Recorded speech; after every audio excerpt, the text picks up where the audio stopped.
And good afternoon, and a very warm welcome to our today's discussion. So, as you can see from the screen, today we are going to talk about psycholinguistics, and it's going to be a very kind of introductory discussion. We will try to understand, what is the basic definition of psycholinguistics, and as well as the scope or some historical background of psycholinguistics, that how actually this specific stream of linguistics, how it has developed. So we'll also be looking into the history of psycholinguistics or into the making of psycholinguistics and the history. Okay, so if I really want to give you the very basic idea about psycholinguistics, then you can see that psycholinguistics as a branch of linguistics, it tries to explore the relationship between the human mind and the language. So it's a kind of exploring the relationship between human mind and the language. So the psycholinguistics mainly will focus on the human mind and how actually human mind works in shaping language. So we will explore in these subjects. And psycholinguistics actually treats the language user as an individual rather than a representative of the society. So, in social linguistics, we try to explore the history of psycholinguistics or to try to understand linguistics actually from the social context, from the based on community, and also from geographical existence. On the basis of this, we try to explore the relationship between the language and the society. So that was what we actually looked for in social linguistics. But in psycholinguistics, it's different. It's not we're not looking at the language user uh, as if they're representing the society. Rather, actually, we are trying to look at the language user as an individual. So here, individual language user is very much important because we need to explore their mind and how their mind works, how their minds actually work to shape the language. Okay, so here you can see the linguistic performance actually is determined by the strengths and limitations of the mental apparatus, which we all share. And this mental apparatus, as I have already mentioned, that is our mind, how actually it works. So the mind's limitations and its strength that we need to look at to explore the language. And the agenda that that is to trace the similar patterns of linguistic behavior across large groups of individual speakers of a particular language or of all languages. So what we do that we try to uh, we try to find out the similar patterns of linguistic behavior. So what kind of linguistic behavior we have in common? For example, people, those who we are living here in this area. So if we try to explore the pattern of the language, then we'll try to find the similarities. That means similar linguistic behavior that we'll try to explore. We try to find out. And it can be across the large groups of individual speakers. So all of us, we are the individual speakers. For example, people who are living in northern part of Bangladesh, we are part of the society, but at the same time, we are the individual speaker, and all together, we are the individual speakers of this area. So the linguistic behavior based on the mental behavior, or you can see our mental apparatus, we'll use a mental apparatus, we'll explore it, we'll experiment it, and then we'll try to find out that what kind of linguistic behavior we have. So the linguistic behavior that we try to explore or try to find out based on the mind, that we call psycholinguistics. Okay? Have you got a very basic idea about that? How it is important that mind can shape the language. And in psycholinguistics, we'll explore it. Is that okay? You got it? Yes, sir. Okay, Okay. sir. Fantastic. And also, you can see when actually we are having this process to explore the language, then in this way, you can also, we can hope to gain insights into the way in which the configuration of the human mind shapes communication. So you will find that the human minds and its configuration, that will shape the communication. And that actually that is our focus here in psycholinguistics. And how does it happen? So all the process, the procedure and this mental apparatus, experimenting the mental apparatus and looking into those things, how actually it works to shape the language. So we'll try to find it out here in psycholinguistics. Now, here, as we have already mentioned, that if we consider that the language, and if you take this notion that language is a product of the human mind, then if you think in that way, then you will find that in that case it will give rise to two interconnected goals. If you think that the notion that language is a product of human mind, then in that case you will find that we have two interconnected goals, and both the concern of the psych and both the concern of psycholinguistics. So since it is the play of the human mind, so it will concern two different interconnected goals, and both these goals, they are the concern of psycholinguistics. Now, the first goal is to establish an understanding of the process which underline the system we call language. So to establish an understanding of the process, which of the processes, you can say in plural form, that which underlie the system we call language.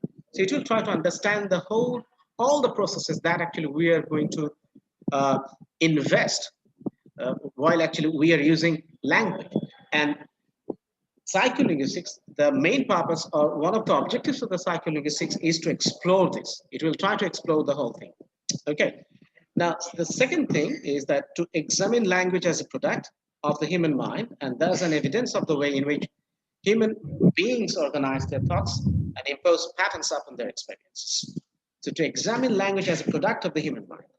So it is a product of the human mind. So first, that we'll try to understand the processes which underlie the system that we call language. For every language, it has its own systems, and we try to understand those processes.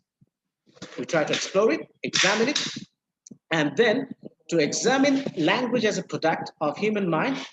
So we'll try to examine the human mind, the language as a product of the human mind, and thus as evidence of the way in which human beings organize their thoughts and impose patterns upon their experiences. So when you look into the processes, then you'll find that the human mind, it organizes the thoughts in a different way. And it tries to form a kind of patterns, different kinds of patterns. It tries to impose those patterns upon the experiences, their experiences, that means our experiences.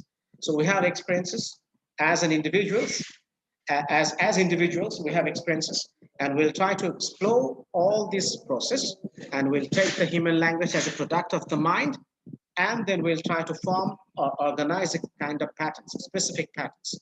Then we'll impose those patterns on the language system or linguistic systems. Got it? Process and forming the pattern. Okay? Please change the slide. Beg your pardon? Yeah. What did you say? Sir, we can't see the slides. Oh, actually, I'm just saying it by myself. There is no slide here. So now I'll move on to the next slide. Sir, can you please explain the parts Different that kinds means, of yes. first experiences, then explore, then what's the last line? Okay. The two objectives are the interconnected goals, which are the concern of psycholinguistics, right? Yes, sir. So first is to establish an understanding of the processes which underline the system we call language, okay? To establish an understanding of the processes which underlie the system we call language. You see, when I will share this video, then you can pause it and then you can write it down from there, okay? Because we have lots of things to discuss, so I'd like to move on. But anyway, the second one, the second concern or second goal out of these two is to examine language as a product of the human mind, and thus as evidence of the way in which human beings organize their thoughts and impose patterns upon their experiences. So first of all, we'll try to understand the processes, okay, that we have in our language, and then we'll examine the whole process of product of the human mind, the language as the product of human mind, and then we'll try to find out the evidence of the way in which human beings organize. That how human mind works. How does human mind work to from those patterns and how these patterns are imposed on our experiences, our linguistic experiences. So these are the things actually the psycholinguistics, it tries to explore as a subject. Okay? Is it okay? Okay, sir. Okay, sir. Yes, sir. Great. Yes, sir. Great. Now, for our very basic understanding, as you can see, that psycho, that is the study of language, and linguistics from a psychological perspective. So we know what is linguistics. Linguistics is the science, or you can say the study of language, right? That we call linguistics. And it's a very scientific way to study language. Or you can say a very systematic way of studying language. So that is linguistics. And psycho, that is human mind. Psyche means human mind.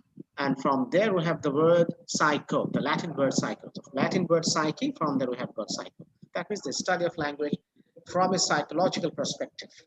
The study of language from a psychological perspective, that's what we call, very briefly, in a very plain manner, we call it psycholinguistics.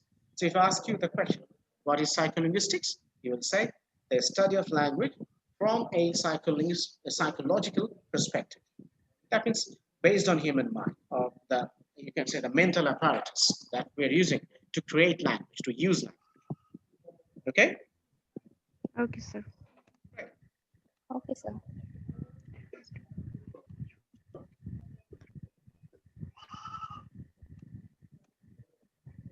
Now here you see,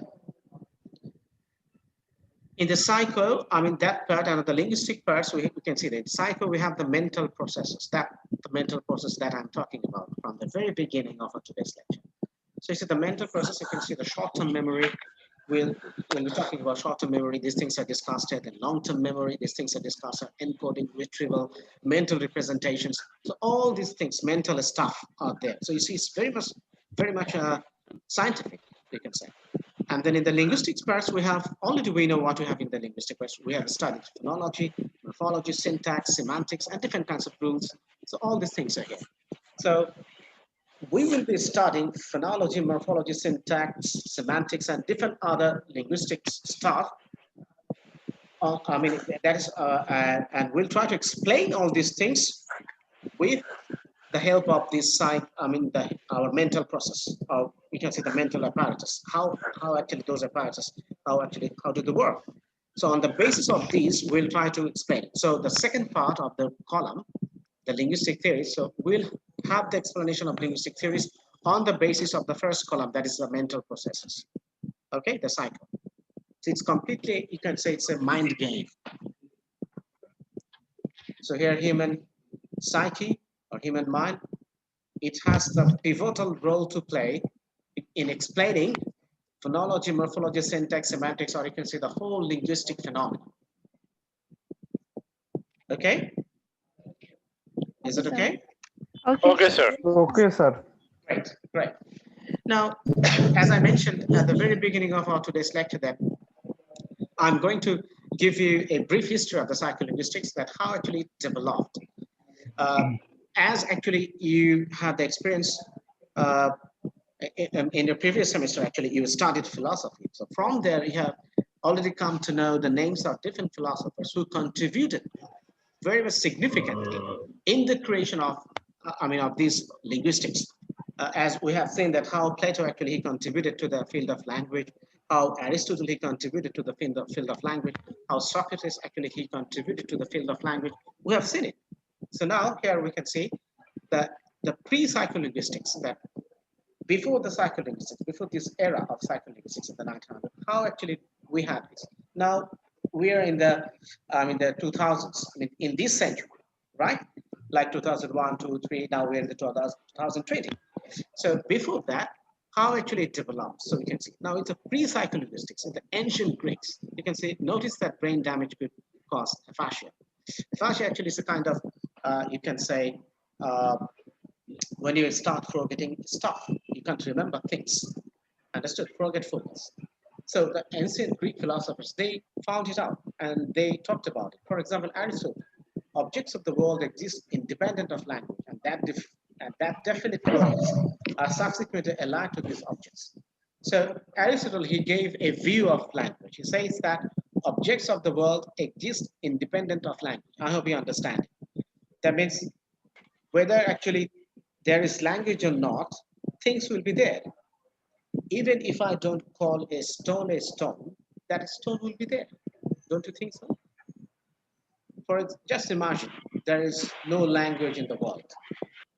So if there is no language in the world, don't you think that there will be any water, there won't be any air, or any other substances like fire?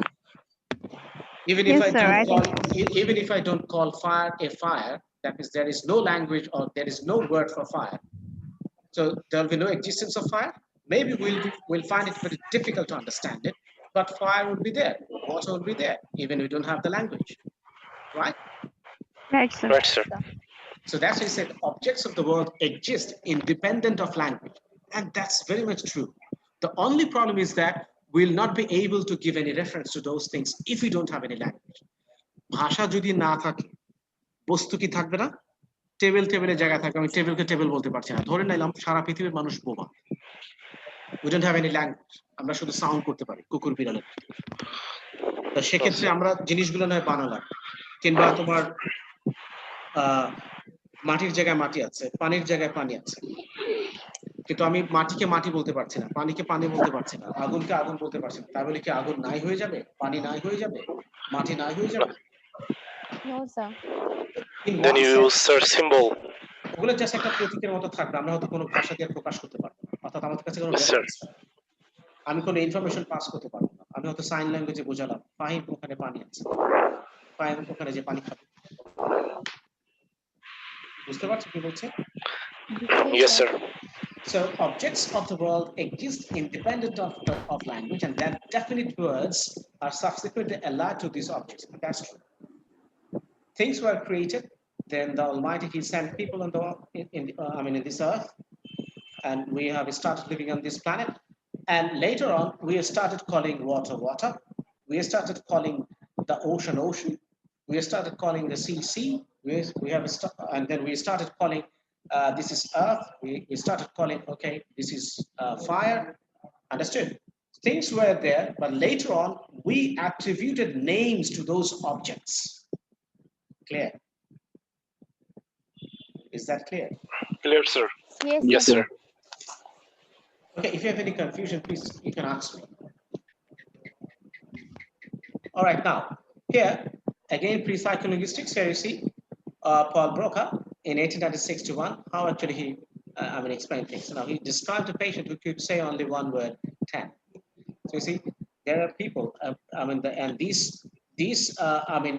you can say, the patient, he could only mention only one word, that is 10. He didn't have any language. Actually, you can see we have two different hemispheres in our brain. One is left hemisphere and another one is right hemisphere. So when actually the left hemisphere or the frontal cortex, it is damaged, then you will start forgetting stuff and you couldn't remember. That means your linguistic capacity, that will be damaged severely and significantly. As a result, you will not be able to produce language. So from his explanation and from his experimentation, this is called Broca's area. So damage to part of the left frontal cortex, that is called Broca's area. So if there is any damage in the left frontal cortex, you will lose your linguistic capacity. You'll not be able to utter words. Is it okay? Is it okay? Okay, sir. Okay, sir. So you see Sir, can you that? explain it? Who said that? Sam Shubhasri. Okay, Shubhasri. Now, Shubhasri, as I was saying, that Broca, he explained it in 1861, that how actually people, they start losing their language. What happens to them? Now, as a result, what happened that he mentioned that he had one of his patients, and that patient only could utter the word 10, but he couldn't utter anything else. So he experimented and he found that there is a damage in his left frontal cortex, and because of that, he failed to produce any language. So that's why that is called, after his name, Broca's area. And that part is in your brain. So if any one of yours, left frontal cortex is damaged, then you will lose language. Okay, sir. Next, Carl his name is Relic. Carl Relic, you can see in 1876, now he found that damage to posterior part of the temporal lobe caused a different kind of language problems. And after his name, that is called Relic's area. So Broca actually, he found one specific place.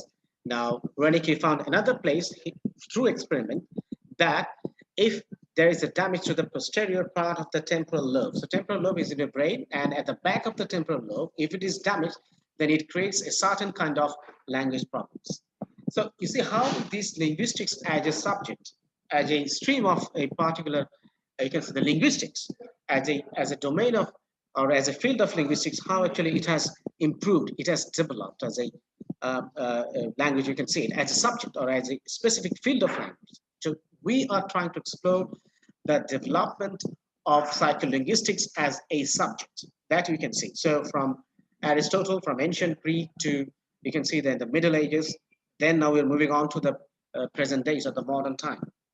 So let's see what we have. Now again, you can see the philosophers of language, like Wittgenstein, it's a very famous philosopher, underlying logic of language. So he explored the logic of language. Then Bertrand Russell, he explored reference and language universals. Then Frege, he explored sense and reference. So all these people, they contributed to the field of linguistics in this way. So it is not that psycholinguistics actually in a fine morning, and there is a subject called psycholinguistics, it's not like that.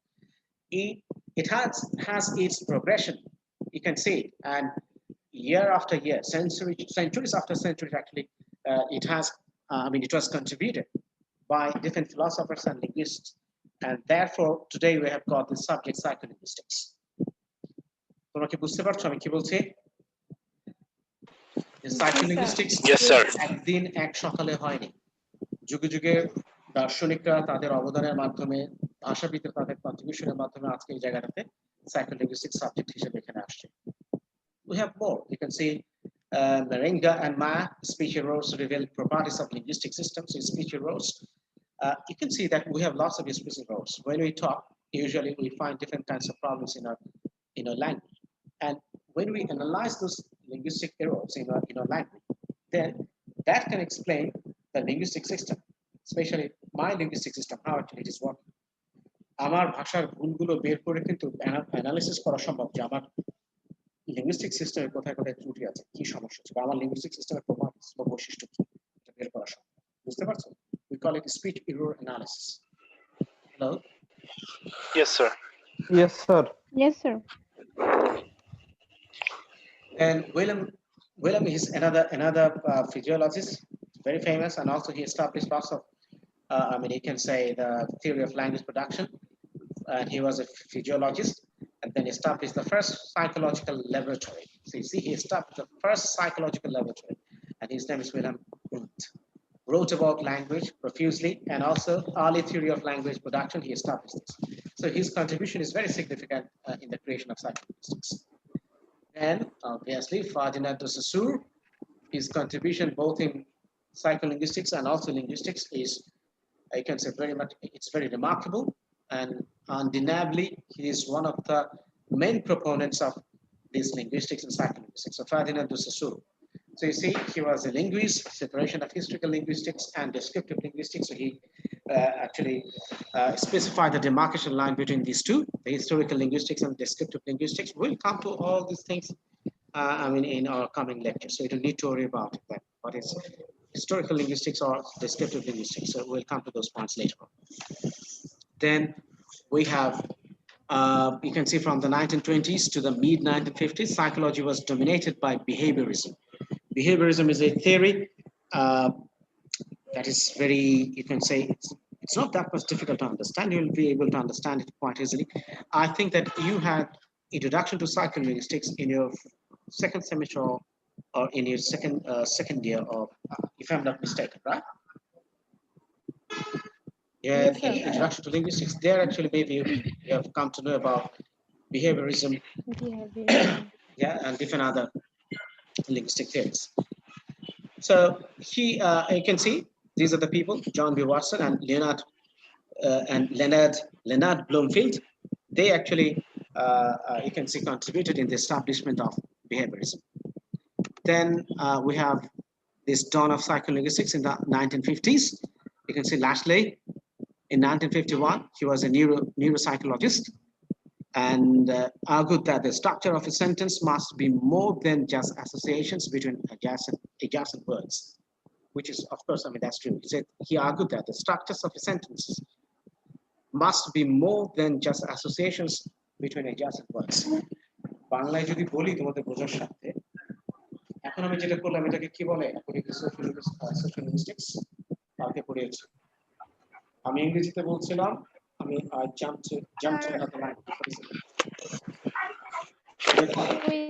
Code switching, sir. Code switching, exactly. So that is the code switching. It's not code mixing. Yes, sir. I'm not mingling two languages together, but I'm just keeping them separate.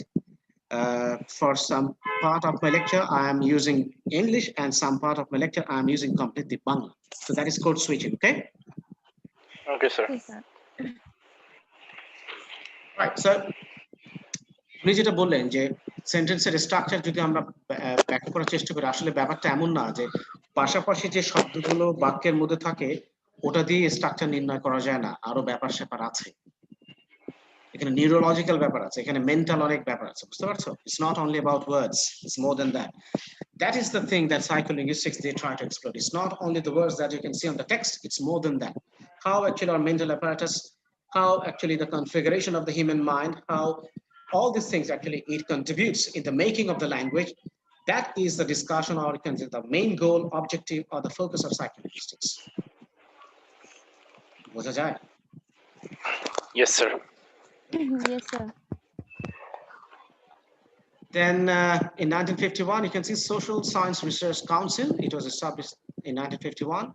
এটা একটা সংস্থা, এদের কাজ হচ্ছে এই ল্যাঙ্গুয়েজের ব্যাপার স্যাপারগুলো নিয়ে they try to explore. It's a conference which invited many of the most prominent psychologists and linguists, and also often identified the path of psycholinguistics. So these people in 1950s, I mean, you can see the Social Science Research Council, they actually started, this organization, and from there, the path of psycholinguistics, people say that it was recorded from that time. All right, we'll jump to the next slide.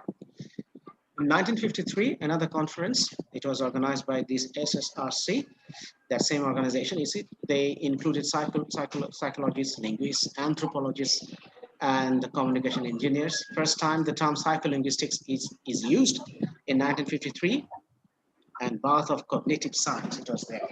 So you see, as a particular field of knowledge, it was recognized in 1953 by that conference, and you see the psycholinguistics actually it came into existence as a subject in 1953, and also you can see the path of cognitive science, which is very important. That's why actually we'd like to tell you all the time that psycholinguistics and linguistics, these are very scientific subjects. They are not actually the way you say it, Bachelor of Arts. They're not Bachelor of Arts in that sense. It's complete science. It's complete science. Now, Defense Department funds projects. You can see they also started different kinds of experimentation with this language and linguistic system. So they tried to explored machine translators, machine speech processors, the beginnings of the field of artificial intelligence research. So because of their research, their initiatives, today we have found these very advanced technologies. For example, machine translators, or we call it machine translation. You can see it on Google, the Google translation. That is machine translator. Okay, Google. Yes, sir. On Google, yes, we have Google translation that we use from English to Bangla, or Bangla to English, or from French to English, and different other languages, many languages. All the main languages are available there. So you can translate from that to another language, so which is done by machine translations. The process is called machine translation, and it's done by machine translators. And now it has become very much advanced these days. And also machine speech processors, because you can see when you say something on Google, there is an icon there, and it looks like a mouthpiece. And if you just press it, and if you start talking, and you can see without typing anything, you can also Google different topics on this search engine. Yes, sir. Right, sir. You can do it. So this is machine speech processors, because these processors actually, they help us to, to identify these things, and it helps us to recognize the speech. Speech processors, they help to recognize the speech of the interlocutors or the speakers on different machines. The beginnings of field of artificial intelligence, and you understand it, what is artificial intelligence, and we can see on cell phone, on laptop, on different kinds of communication, this machineries or machines, you can see that how artificial intelligence these days they're working, especially also with the help of this artificial intelligence, we can see the development of different kinds of robots, human-like robots. They can talk, they can communicate with the human beings, right? Though they're machines, but they can act like human beings. At least they can use their speech, capacity or these things to communicate with the human beings. Then B.F. Skinner, very famous. You can see he is also a behaviorist theorist, we call him. So behavioral psychologist, published verbal behavior, in-depth analysis of language within the behavioral framework. So he established all this.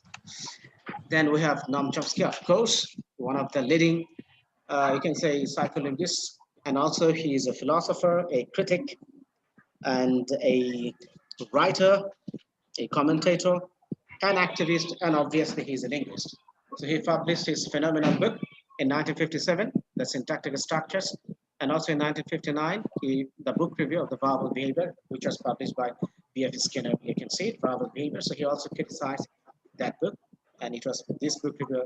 It was also published in 1959. And transformative generative grammar or generative transformative grammar. These things actually, we got these ideas or these linguistic ideas and theories from Noam Chomsky. Noam Chomsky. These are his major contributions to the field of linguistics.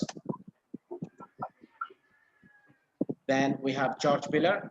He is a cognitive psychologist, collaborated with Chomsky, beginnings of the search for the psychological reality of linguistic rules. So he tried to find the reality of the linguistic rules, and he did it under this very subject, that is psycholinguistics. So psychological reality of linguistic rules, he tried to find it out. So his contribution is also very significant in the field of psycholinguistics. Then we also have different other psycholinguistics. You can see the Weaver, Fodor, and Garrett. They contributed the syntactic or the syntax. You can see the search for psychological reality of syntactic transformations begins, for example, by the contributions of all the psychologists. Then the development of artificial intelligence in 1960s and 1970s. You can see also in the timeline. Here you can see on the timeline 70s and 80s and 60s. So computer theory began to have an impact. So with the advancement of the computer technology, also we can witness the same kind of advancements in the field of artificial intelligence, and hugely contributed, significantly or importantly contributed in the development of psycholinguistics and also the artificial intelligence. Now here you see, computer theory began to have an impact. Newell and Simon, computers are symbol manipulators. So symbol manipulators, information processing approach, all these things are done there. And Collins and Quillian, they also contributed in natural language processing, which requires an explicit representation of conceptual knowledge and the networks of proposition and spreading activation. And also, we can see in the 70s, the development of psycholinguistics. You can see it from here. Psycholinguistic research begins to drift away from linguistics, mounting evidence against psychological reality of transformation, the new competing linguistic theories like generative semantics, and rapid change to existing theories. So we witnessed different kinds of changes. The earlier decades in the 60s and 70s, actually the development, even in 50s, it was different kinds of development. But we can say it's a very significant kind of departure from the existing psycholinguistic theories based on psychology. Okay, the mid 70s, we also saw different other changes, like began to shift focus away from syntax. So you see this from syntax to different other things like semantics, lexical, all these things. Actually, it was also the focus in the mid 1970s. So higher levels of comprehension, so meaning and discourse. So the development of semantics and discourse analysis of discourse, we can see that we were moving towards that direction in mid-1970s. That means 1975, then 6, 77, 70, 78, 79, in this way. And then lower levels, word recognition and sub-lexical perception. So also the perception based on word recognition is also important, finding out different categories of the words. I mean, it's more, you can see this kind of analysis that they're very minute and very subtle. Then psycholinguistics further splits. You can see psycholinguistics, it was subdivided into this, more drifting away from linguistic. So we have already mentioned it, that it didn't remain just the linguistic. It is more than that, focusing on cognitive psychology, incorporation of more information processing ideas. So which we have already witnessed that the cognitive psychology, it was developing at that time. Then it splits within psycholinguistics like experimental psycholinguistics, developmental psycholinguistics, cognitive psycholinguistics. So different kinds of psycholinguistics actually we could see in 1980s, and also we can see in our time. And also in mid to late 1980s, the rise of connectionism.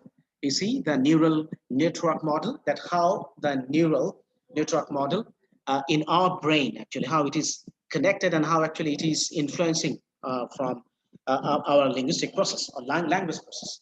So this neural network models actually it was established. আমাদের ব্রেইনের মধ্যে যে প্রচুর neuron আছে, এগুলো কিভাবে এই left hemisphere right hemisphere কিভাবে আসলে ল্যাঙ্গুয়েজটাকে প্রভাবিত করে বা ল্যাঙ্গুয়েজ কিভাবে সেখানে কাজ করে, এটার ম্যাপিংটা তখন শুরু হয়েছিল। It's very tricky, very shuttle, and it's what should I say, মানে খুবই জটিল একটা প্রক্রিয়া, very complex, but they did it. এই সায়েন্টিস্টরা সেটা তারা করেছেন very successfully. Introduced psychological theory including models of language. So these neural network models actually it helped us to understand the total language processing that is going on in our brains. So they helped us to understand it. Then it attracts a lot of excitement and debate. So there are lots of debates were going on there at that time, and people were very much excited to explore language in it from a different perspective. So it was a different kind of phenomenon, for the people, especially for the linguists.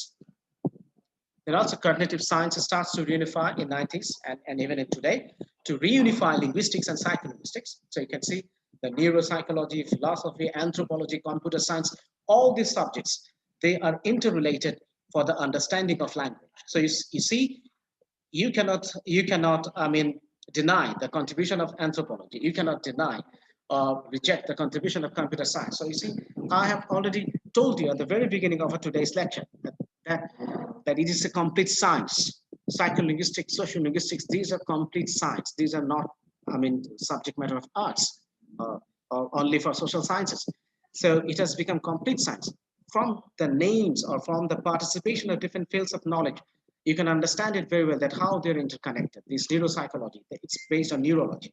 Then philosophy, psychology, anthropology, computer science, artificial intelligence, all these things are contributing in the making of psycholinguistics. Okay? Do you follow what I'm saying, dear students? Yes, sir. Yes, sir. Yes, sir. So you can see psycholinguistics, actually it's multidisciplinary approach actually you have to take if you really want to understand it. So linguists begin paying attention to psycholinguistic findings, and psycholinguistics start using linguistic theory again. So you see, we have seen that in 1960s and 1970s, people actually, they deviated from the linguistic and they put focus more on psycholinguistics. But now we are putting emphasis, the same emphasis on linguistic theories and also the psycholinguistic theories, and also all these disciplines, philosophy, anthropology, computer science, neuropsychology, whatever you want to say. So all these things are connected today. And if you really want to have a good understanding of language, its development, the whole process and how actually it works, then obviously you have to take this multidisciplinary approach to this subject. Otherwise, our understanding of the development of language and how it works, especially the second language acquisition, first language acquisition, the whole language acquisition system, and the development of the language, the child psychology, the child language development, and adult language development, all these things will remain incomplete if we fail to understand this subject in cooperation with these fields of knowledge. Otherwise, our understanding of language, it will remain incomplete. and will fail to understand it in the proper manner. Okay, that's it.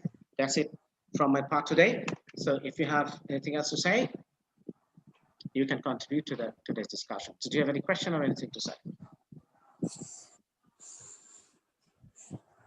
No, sir. Nothing? Nothing? No, sir.